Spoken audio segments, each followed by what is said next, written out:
Pecahnya perang besar antara Israel dan Palestina mengundang reaksi dari berbagai negara, termasuk Rusia yang kini masih terlibat konflik dengan tetangganya, Ukraina.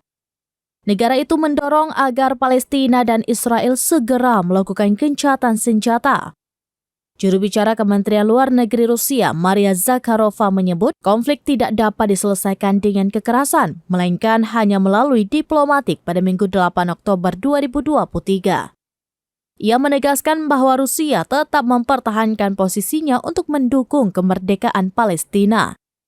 Moskow hanya ingin Palestina hidup damai berdampingan dengan Israel. Diketahui konflik Palestina-Israel semakin memanas setelah kelompok militan Hamas meluncurkan serangan besar pada Sabtu 7 Oktober 2023.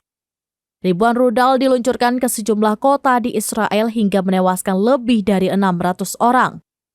Menanggapi serangan ini, Perdana Menteri Israel Benjamin Netanyahu menyatakan bahwa negaranya kini sedang berperang. Angkatan udara negara itu juga langsung melakukan serangan balasan ke wilayah Gaza, Palestina. Menurut Kementerian Kesehatan Gaza, jumlah korban tewas ada 313 orang dan 1.990 lainnya terluka.